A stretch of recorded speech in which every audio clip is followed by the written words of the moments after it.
There are infinite different ways that you can grow your business. But the truth is, if you want to 10x your business, there's only one way to do it: putting the right systems in place so your business can run with minimal attention from you. So in this video, I'm going to reveal the 6 proven steps that I've used to scale my agency, my business, to 7 figures in 3 years, and that I think every business owner has to take to 10x their business. The first step is targeting the right customers, which has been one of the biggest factors to help our agency Persuasion Experience consistently earn 6-figure months. This is because once you actually figure out who your ideal audience is, you can create the right messaging and the right offers to attract the right customers who are more likely to want what you actually are selling.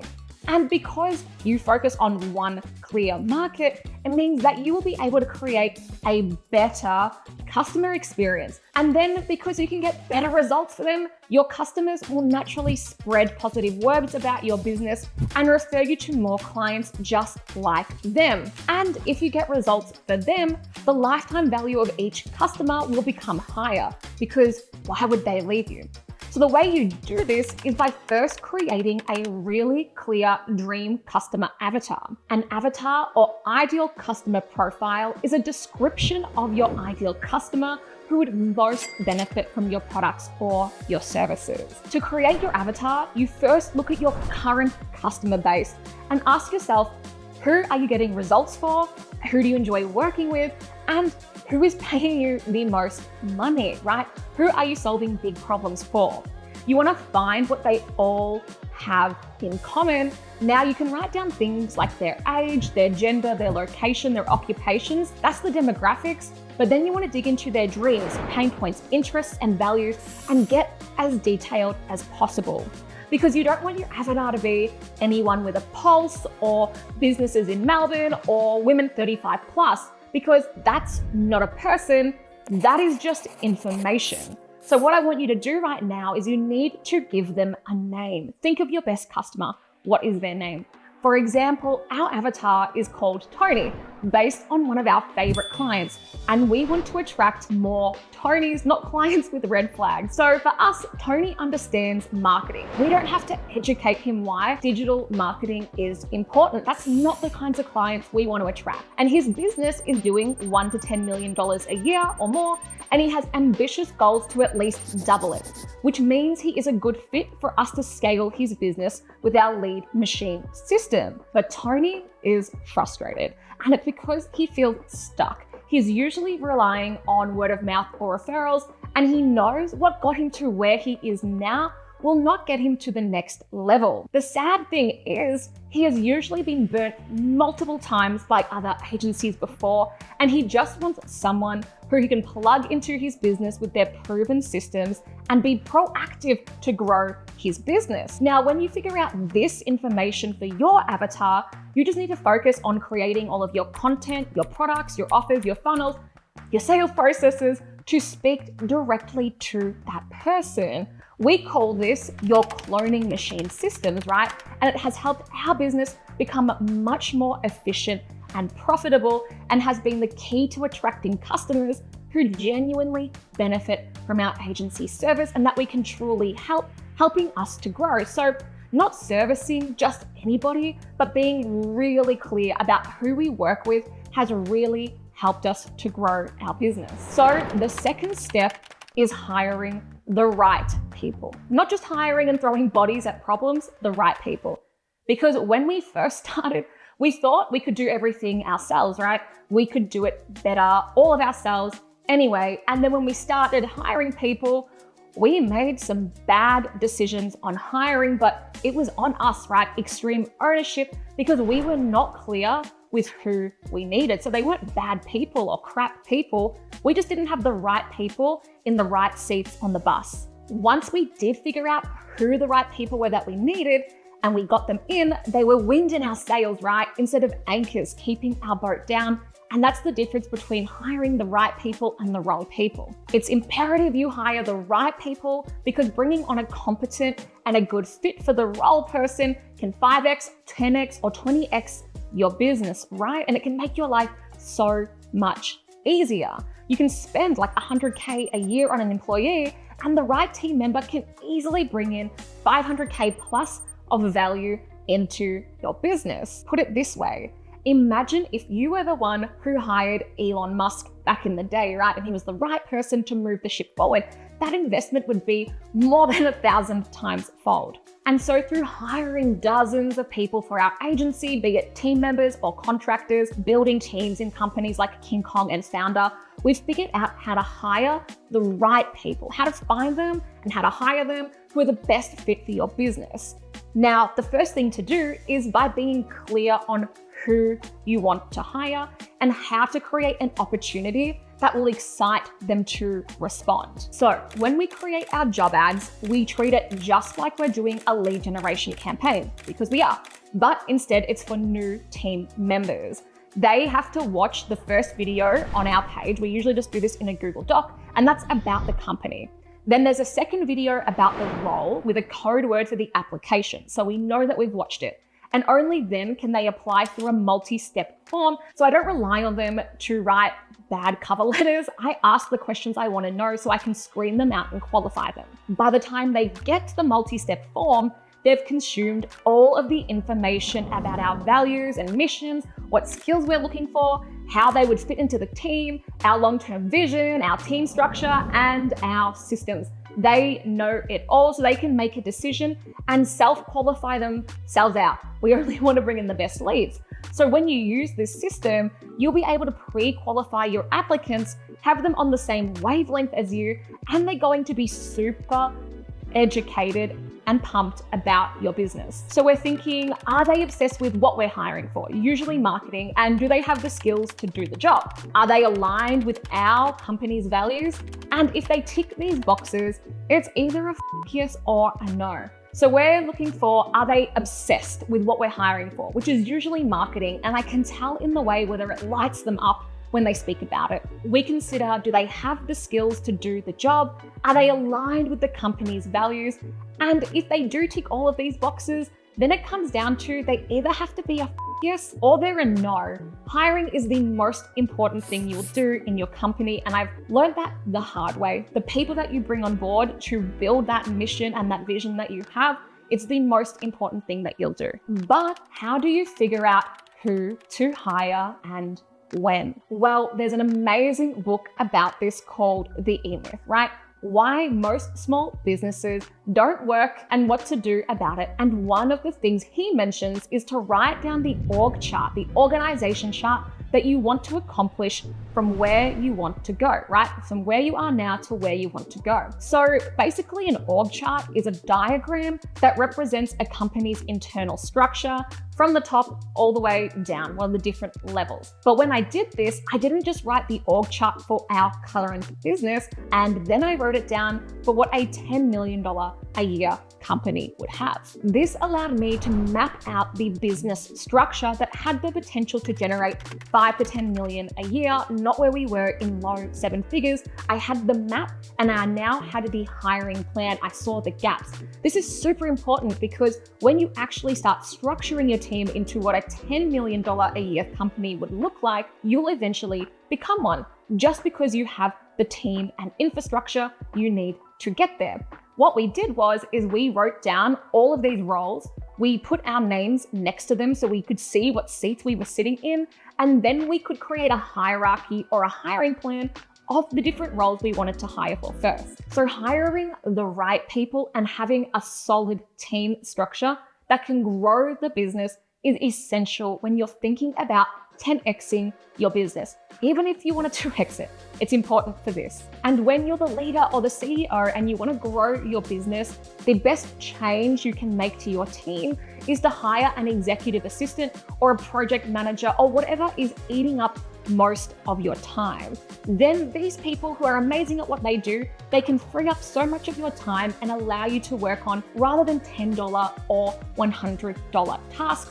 And you can imagine, right, if you are focusing on those high leverage tasks that no one else can do, you're going to achieve the most growth for the least amount of effort and time and money. And I'm a huge control freak, and probably I've been a bit of a micromanager in the past. So learning to let go of these roles and to actually hire people who are truthfully better than me to come in and do it has been one of the biggest ways to help us to grow the business. For example, my time as the leader of the business is better spent on a podcast or making a YouTube video than sending emails or developing a client strategy, because somebody else can do that, but nobody else can be me and go and get more business or help with the vision of the company. And that's because I can spend 1 hour on a podcast that could potentially reach hundreds of thousands of people and bring in new business overnight. And I saw this when I was on Social Media Examiner, but that's not something I can outsource, but I can outsource a lot of my other tasks. And for us, the way that we think about it is that YouTube video,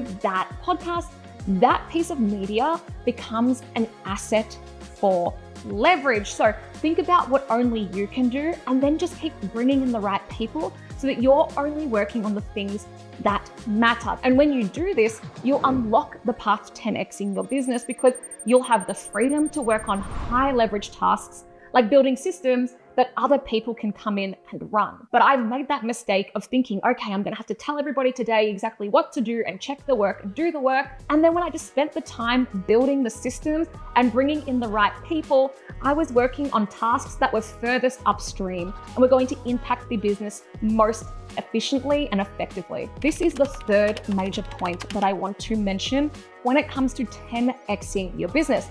And when I say systems, I mean creating efficient processes for each step of the business: sales systems, fulfillment systems, marketing systems, etc. Having it all documented, every single touch point. And no, it's not overkill, right?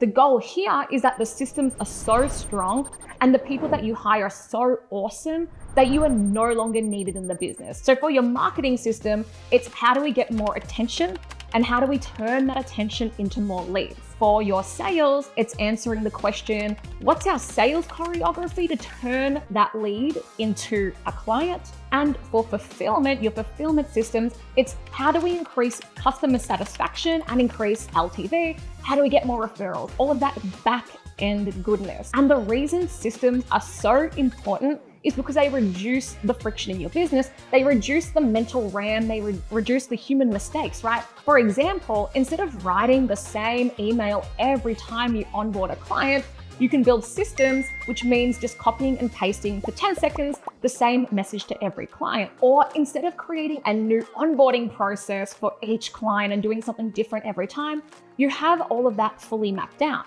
Or instead of trying to think about how to close a sale, you just orchestrate the right choreography, right? And a great tool that we use for building our systems is ClickUp. It's basically my Mona Lisa. I love it. And it puts all of my team on the same page.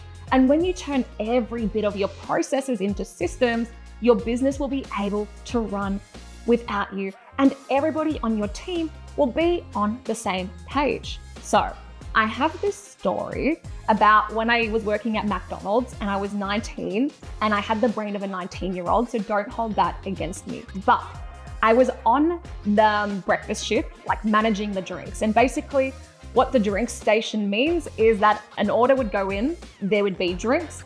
I would then get a cup, scoop the ice, put the liquid in, put the lid on, put it on the counter to be served to the customer. Totally not rocket science, right?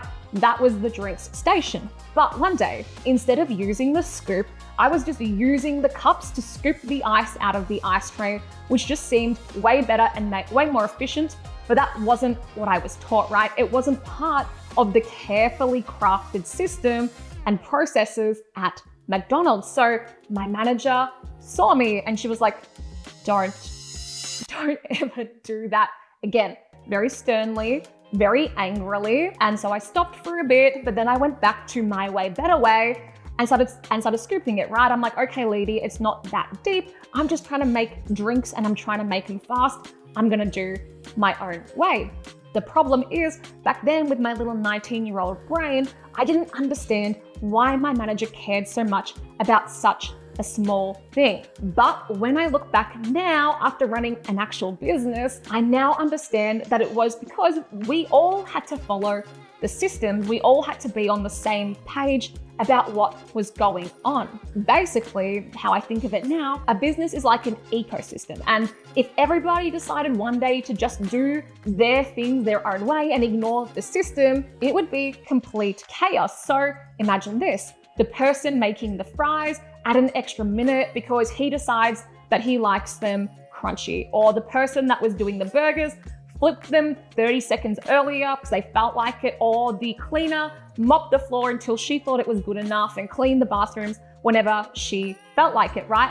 None of them following the systems. Well, that McDonald's would shut down within probably the week because it would be absolute chaos. And this same principle applies to running any business. A lot of businesses get it wrong by just hiring more people or better tech to solve their problems because they just don't write down all of their systems and SOPs and get on the same page. All of everything's in the founder's head or other people's heads, right? But this creates a huge reliance on people knowing everything in order for the business to run smoothly, which is just not possible, or it's not at least scalable, right? And if you want to scale your business and get out of it, you need these systems. So our approach to systems is to first build minimum viable systems for the business to run and then have a post-mortem board. So the first systems, I'll just bang them out in like 15, 30 minutes fast, right? Then I put a team member through it to find the kinks and the errors. And then whenever anybody encounters, I call them their beefs or something frustrating in the process, or they have an idea to improve the client or team experience, they go and put that in the post-mortem board in our ClickUp, right? We have this bank, and then me and our project manager goes through them and we keep making 1%. Sometimes these are like 100% improvements to the systems, just like if we were a tech company doing system upgrades or bug fixes, right? We keep improving the systems. The system is never finished. It can always be better. Over time, the business systems will keep improving. And we will have built this machine where everybody knows their role within the machine and it just works. And it's really beautiful when your systems do that and you realize this machine works without you. Another thing that my co-founder and I make sure we do is something we call a quarterly traffic light. It happens quarterly, if you didn't know, kids didn't figure it out. So what we do is we figure out what our goal is by the end of the quarter. We also have a yearly one, but then we do the quarterly and then we reverse engineer the goal and then we track our progress every single week. So we know exactly what activities and the outcomes of the activities, right? Inputs, outputs, outcomes. And then we track our key performance indicators to show whether we're hitting it. And if we're not getting the right inputs for the right outputs, we can't expect the right outcomes. So when we have these quarterly traffic lights, it's very easy to see if the systems are performing up to the standards and if we could make any improvements to them. Sometimes we see that we're focusing on the wrong things, but we look at the new projects we're building and track whether they're sticking to the game plan every single week. So we track the KPIs and we track the new projects and systems. Most people will always need to think about how to get their big business goals. For example, if you want to 10x your business, you have to reverse engineer that goal to identify the necessary inputs to achieve the desired output. And then all you have to do is take the necessary actions, right? What is that weekly winning behavior that is just compulsory? You have to do it. Then your business will naturally grow. The next step is the most important, yet I see so many entrepreneurs struggling with this because in order to 10x your business, you need to learn to say no more often, right? Saying no. And I get huge FOMO, but as your business continues to grow, you will encounter 1,000 of opportunities, yeah? Most of which will distract you from your primary goals. So as a people pleaser and someone with huge FOMO, I know how uncomfortable it can be to say no when someone asks for help or presents a really cool opportunity. Before we got really clear on our ideal customer avatar, we were saying yes to most potential clients that came to us because we wanted to be able to help them all. And we probably had a bit of a scarcity mindset because our lead gen systems weren't that great. And that seemed fine at first, right? Because we were making multiple six figures in the agency, but it meant that we were constantly handling different custom projects only we could do. So Without a clear focus, we couldn't develop the right systems and assets that would have saved us hundreds of hours in the long term and been able to actually grow the business a lot faster. Instead, we started to see real growth by saying no to the wrong clients, the wrong opportunities, and even the wrong team members as well, even if we were really struggling with the workload. Saying no. By being more selective and strategic, you'll be able to focus on what truly drives your business forward and build systems that support sustainable growth in your business, right? The fifth step to 10x your business is to surround yourself with the right people who are gonna lift you up. And this is one of the reasons my co-founder and I started traveling full-time, right? We sold everything we owned back in April 2023, and we got a one-way ticket to Bali. We really wanted to build our community and our friendship circles and find more people like us and more people even better than us. And we've been able to do that through masterminds and events, which have offered so many new opportunities and unique conversations. So you've probably heard the saying, right? You're the average of the 5 people you spend the most time with. But this is important because if you surround yourself with similar people who are more successful and driven than you, you'll naturally start elevating your mindset and the conversations that you have. Now, I'm not saying to discard your friends and never be talking to anyone in your current circles, no, but you just have to be conscious that if they're not lifting with you, then you are all gonna be stuck at that same level where you are right now. So when you start to add more of these new people into your circles, you'll be exposed to new ideas, better strategies, and more sophisticated conversations about business, which for us, it really helped our business to grow because we started to be part of conversations we'd never had before. So if you want to 10x your business, surround yourself with people whose businesses are already 10x larger than yours or ahead of you, or at least on the same mission, right? They'll inspire you, challenge you, and push you to be your best so you can continuously grow and achieve your goals. The last step that will help you 10x your business is knowing how to get out of your comfort zone.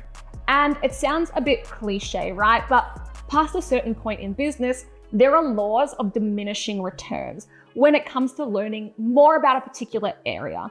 So let me explain. For example, even though I've launched over 600 funnels in 120 niches, yeah, cool, I probably know 99% of what I need to know about funnels. But I made the mistake of just exclusively learning and reading more about marketing when it's not really necessary. It's not going to move the needle. I already had most of the knowledge I needed to get to the next level, but I enjoyed reading it and learning about it because it's what I was good at. So it felt good and easy to read more marketing books. And although this mindset of continuous improvement is great, there comes a point when it's better to start taking action and putting it into work, or learning about what's going to actually help you to evolve. So the next book you read about an area you're an expert in, it's just not gonna 5x your business. Me reading another funnel book is not gonna 5x it, right? But if you learn how to get out of your comfort zone and challenge your beliefs and have the self-awareness to accept that maybe you're not great at leadership or operations,